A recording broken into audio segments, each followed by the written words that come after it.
그동안 이 국립공원을 비롯한 이 보호지역을 연구한 연구 이 사례를 진행했던 그런 학자의 입장으로 이 국립공원의 가치와 지정 효과라고 하는 것들을 중심으로 해서 말씀을 드리도록 하겠습니다.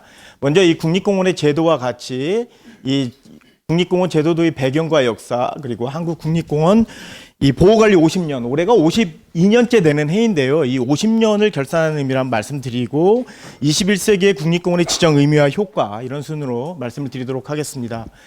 현대적 그 보호지역의 탄생은 여기 사진에서 보는 이 링컨 대통령이 시작을 했습니다. 그래서 1964년에 우리나라 사람들도 많이 관광을 갔는데요. 요세미티 계곡을 보호하자라고 하는 이 링컨의 주장이 받아들여지면서 시작됐다고 볼 수가 있고요. 1872년에 세계 최초의 국립공원이 지정하는데 역할을 합니다.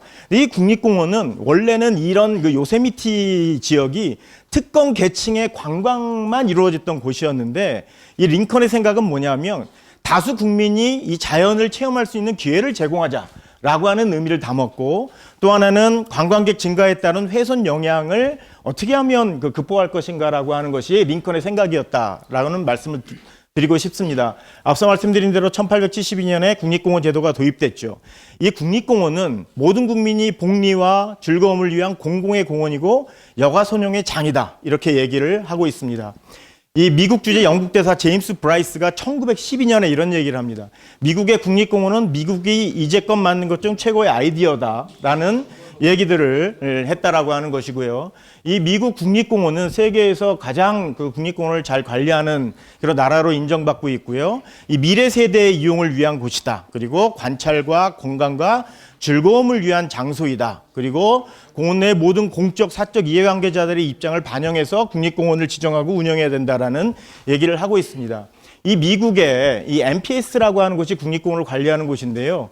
이 NPS 국립공원 지정 100년, 2016년이 100년이 되는 해인데, 그때 대통령에게 이 미국 국립공원을 어떻게 관리할 것이다 라고 하는 보고서를 제출을 하는데, 이 보고서에서 국립공원은 보전, 교육, 휴양에 대한 밀물 같은 사회적 요구가 발생될 것에 대한 준비를 하자라는 보고서를 제출을 합니다.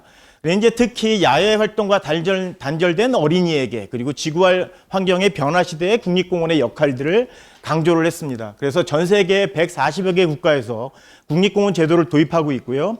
영국, 일본, 독일, 대만 마찬가지로 앞서 말씀드린 대로 보존과 이용의 조화를 추구하는 것이 국립공원입니다. 이 국립공원은 IUCN이라고 하는 곳에서 국립공원을 정의를 하고 있는데, 국립공원은 보호지역 유형 중에서 두 번째 유형에 속합니다. 그래서 국제적으로 국립공원은 생태계 보호와 휴양을 50대 50의 그 비중을 두고 있습니다. 그리고 특히 교육적 그리고 문화적 여가 휴양 목적의 방문객들을 어떻게 잘 받아들이고 관리할 것인가가 핵심적인 얘기라고 볼 수가 있고요. 전 세계 약 5,729개소가 이 카테고리 2 국립공원으로 지정되어 있습니다. 그러면 여기서 보호지역이란 무엇인가를 말씀드리겠는데요. 보호지역은 법률로 지정해서 생태계의 서비스 그리고 생태문화적 가치를 증진시키는 곳입니다. 우리나라 국립공원도 법률, 자연공원법에 의해서 이 보호지역의 하나인 국립공원을 지정하고 관리하고 있습니다. 이 우리나라의 현대적 보호지역은 어떠한 관계를 가지고 있는가? 공급 서비스, 뭐 음식이라든가 물, 그다음에 연료목 이런 것들을 지원하는 효과, 그다음에 기후 조절, 질병 조절 같은 조절 효과, 그다음에 휴양 관광과 같은 문화 서비스 효과, 그다음에 토양 형성, 물질 순환과 같은 지원 서비스를 하는 것으로 알려져 있고요.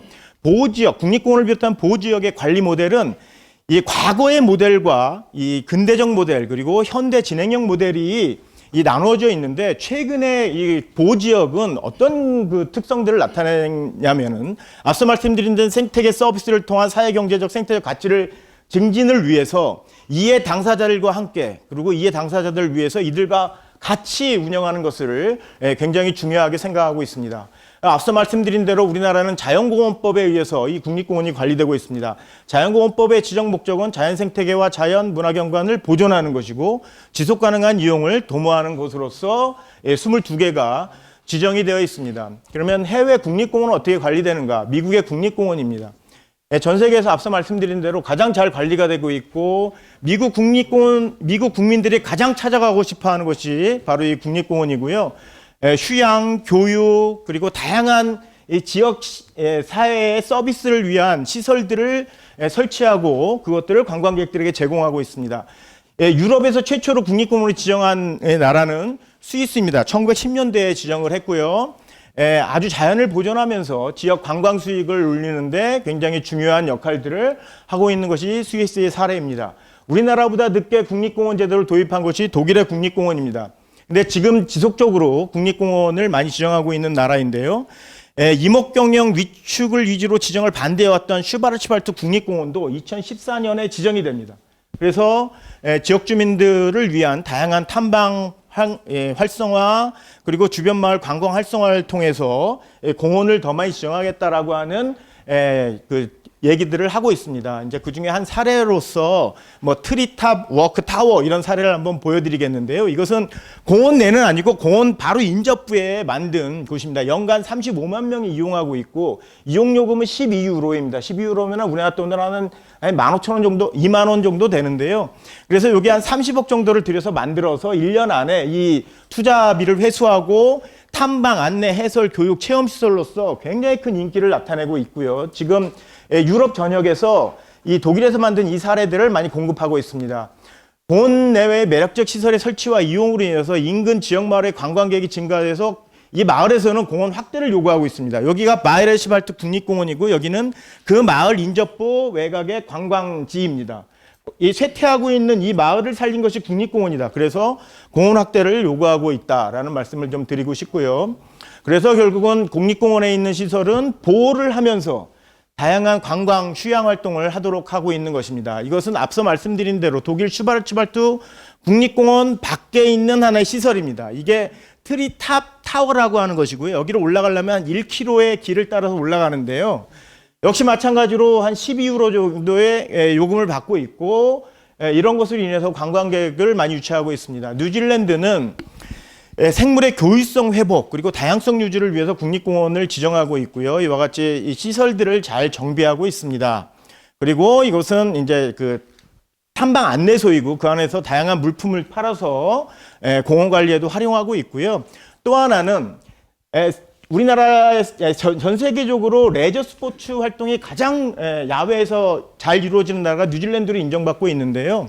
이 국립공원 인근 지역의 레포츠 운영 회사와 연계해서 이 지역 경제 활성화를 도모하고 있고 이 회사가 이익을 얻은 일정 비용은 공원관리 기금으로 활용하고 있습니다. 그런 사례들을 지금 이제 보여드리는 것이고요. 이것은 야영시설 중에서 자동차 야영장입니다. 우리나라에서도 이 레저 인구의 확산으로 인해서 이런 야영장에 대한 요구도가 높아지고 있는데요. 아주 시설이 좋습니다. 그래서 국립공원의 야영장을 이용하고 싶어하는 국민들이 늘어나고 있고요. 이거는 이제 우리나라식으로 말씀드리면 대피소인데 대부분 이 소규모 시설로서 장거리 트레킹 이용객을 대상으로 해서 이 성수기에는 예약제로 아니면은 뭐 그냥 상시로 이용할 수 있는데 국민들에게 굉장히 사랑받는 그런 시설로서 인정받고 있습니다.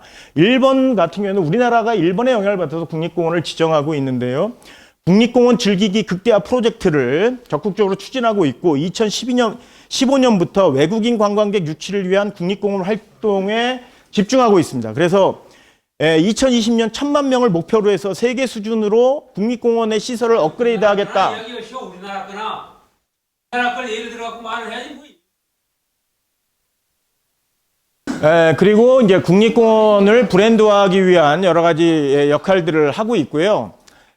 그리고 국립공원에 앞서 말씀드린 대로 이 시설을 재생하고 발전시키자라고 하는 프로그램들을 이용하고 있습니다. 이제 전 세계적으로 앞서 말씀드린 대로 보호지역은 1981년에 4만 개소였는데 2019년 현재 24만 개로 늘어나고 있는 이런 추세에 있다 말씀드리겠습니다. 우리나라 국립공원 말씀드리겠습니다. 두 번째 내용이거든요. 우리나라 국립공원은 1930년대 지정을 추진합니다. 그래서 금강산을 국제적 지역관광지로 육성하자. 명승이지 않습니까? 명승을 보존해서 지역관광에 활용하자라고 하는 얘기들을 하게 되죠. 정성일보 1926년, 동아일보 1930년의 기사를 보면 금강의 명승을 세계적인 낙원으로 세계의 절승 금강산공원 경치와 사찰 보전에 주력하자. 뭐 이런 얘기들을 하고 있고요. 국립공원 조성 사업비 500만 원을 확보하자라는 얘기 기사가 나옵니다. 그래서 조성과 관련해서 유명한 타무라 찌요시라고 하는 일본의 학자들을 초청해서 의견을 구하자라고 하는 얘기도 나오고 있습니다. 1937년에는 한라산 지리산 국립공원 지정 논의들을 합니다. 그리고 1959년에는 국립공원법 제정을 추진합니다. 그래서 그 목적은 관광사업을 하자라고 하는 얘기고요. 국민보건을 강조하고 있습니다. 그러나 이것이 법안 채택은 무산이 되죠. 잘 아시겠지만 1955년부터 1967년 사이에 지리산 등반과 공원 지정 운동이 구례군을 중심으로 해서 이루어집니다. 그리고 1963년에 지리산권 개발에 관한 조사 보고서를 박정희 대통령이 추진을 했고요. 그것이 국립공원 지정에 굉장히 큰 역할들을 하게 됩니다. 그리고 지리산권 이 개발 보고서에 보면 성삼재 관통도로 얘기도 나오고요. 천은사에부터 지리산 국립공원입니다. 이 칠불사에 이르는 삭도 계획까지 1963년에 제시를 하게 되죠. 그래서 67년에 공원법을 통해서 지리산 국립공원을 최초로 지정하고 도립공원이 지정되고 그다음에 자연공원법이 1980년에 지정하는 지금 현재 상황에 이르러서 국토 면적의 약 4.85%가 자연공원입니다. 한반객 1억면 시대를 마치고 있고요. 육상 최대의 보호지역으로서의 역할들을 하고 있습니다. 한국국립공원 50년은 굉장히 지난한 여러 가지 다양한 일들이 일어나는데 앞서 말씀드린 것처럼 초기에는 관광지로서 국립공원을 지정했고요. 1990년대부터는 자원관리, 규제 위주의 국립공원을 한 것이 사실입니다. 네, 그런 측면들이 있는데 1998년 이후부터는 지역사회와 함께하는 국립공원을 추구하고 있고 주민지원 사업의 근거 마련 그리고 마을지구를 구역조정을 통해서 많이 제척을 했습니다. 전 마을지구의 약 90%를 제척을 했죠. 그리고 명품마을 조성으로 지역과 같이 잘 사는 이런 국립공원 운동을 이제 벌였다 말씀드리겠습니다. 지리산 국립공원의 산청군이 1970년대 추진했던 이 시설을 설치하는 계획입니다. 세석까지 자동차 도로를 놓고 그다음에 굉장히 경사가 급한 곳까지 도로 그다음에 헬기장, 호텔을 증축하는 설치하는 그런 계획을 수립했던 것이 사실입니다. 1971년 지리산 발해봉 일대에는 면한목장을 조성했죠. 그래서 이것은 산업의 대상지로 그 당시에는 인정을 했다라고 하는 것이고요. 70년대, 80년대는 고지대에서 원추리 철쭉 축제를 벌였습니다. 그리고 세성, 노고단, 장터목 같은 유명한 이 고지대, 고산지대가 야영 확대로 훼손지가 확대되기도 했죠. 그런 과정 속에서 국립공원의 지정이라든가 승격은 지역사회에서 적극적으로 이루어집니다. 그런데 일반 시민들, 일반 국민들은 이것의 지정에 대한 것들을 이제 환상으로만 생각을 했던 것이죠. 앞서 의원님 말씀하신 것처럼 그 당시는 권위주의적 사고에 의해서 그냥 소유권자의 의사 없이 관계없이 지정을 했던 것이 사실입니다. 관계부처 협의를 그 당시도 했는데 제가 조사한 바에 의하면 유일하게 모든 부처는 다 찬성하는데 워낙 권력자의 힘이 셌으니까요. 유일하게 반대하는 기관이 하나 있습니다. 어디일까요? 산림청입니다. 산림청을 제외하고는 다 반대했던 것이 그 시대의 일이고 지금 현재도 마찬가지입니다. 1990년대 이런 탐방 압력에 의한 훼손의 복원을 실시를 했고요. 소백산이라든가 무등산이라든가 지리산의 노고단이라든가 세석 아주 성공적인 사례로 얘기되고 있습니다. 81년대에 이런 야영이 지금은 이제 사라지고 원래 상태를 복원하는 이런 일들에 이르렀고요. 지리산 국립공원은 심원마을도 철거했습니다. 들어간 돈이 약 198억 정도 소요되면서 그 지역을 원시 자연으로 돌리자라고 하는 그런 구상들을 했죠. 권위주의 시대 강압에 의한 공원 지정 문제 해결을 위한 노력을 1990년대 말부터 벌입니다. 그래서 1차 공원계획 타당성 검토를 1998년에 해서 불합리한 공원구역을 조정했고요. 이 제2차 공원계획 타당성 검토 2009년에 실시를 해서 공원 집단시설지구를 해제했고 공원마을에 대폭적인 재척을 했고 이제 제3차 공원계획 타당성 시대를 올해 맞이하고 있습니다. 2004년부터 종복원 사업도 진행을 하죠. 반달가슴곰이라든가 여우라든가. 그렇지만 아직도 우리에게는 갈 길이 멉니다. 아직도 이런 데 투자가 적기 때문이죠. 그리고 최근에는 기후변화에 의한 영향들이 커지고 있기 때문에 더 위기에 부딪히고 있는 사실입니다.